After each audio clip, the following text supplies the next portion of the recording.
Présidentielle 2025. Le PPACI appelle ses militants à s'opposer au 4e mandat de Ouattara par tous les moyens.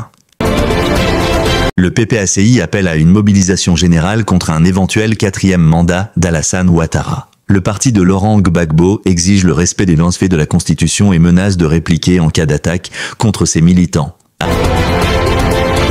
À Abidjan, le Parti des peuples africains Côte d'Ivoire, PPACI, a tenu une réunion extraordinaire de son Conseil stratégique et politique, CSP, mercredi 3 septembre 2025. À l'issue de cette session, la direction du parti a publié un communiqué officiel dans lequel elle appelle ses militants à s'opposer par tous les moyens légaux à un éventuel 4e mandat du président Alassane Ouattara.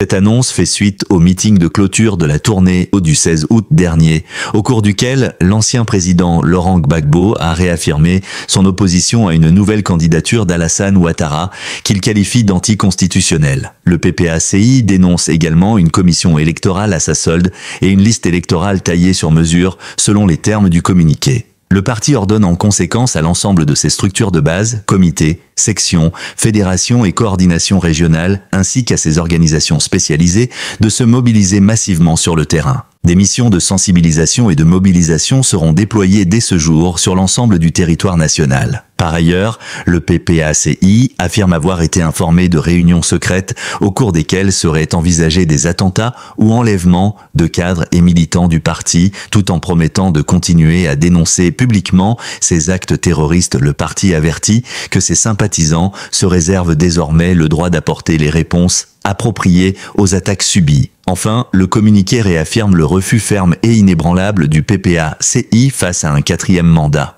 et rappelle que la candidature de Laurent Gbagbo à l'élection présidentielle d'octobre 2025 est absolument non négociable. Dans un contexte politique déjà tendu, cet appel à la mobilisation et ces accusations risquent d'accentuer les tensions à quelques semaines du scrutin. La communauté nationale et internationale observe désormais avec une attention accrue l'évolution de la situation en Côte d'Ivoire.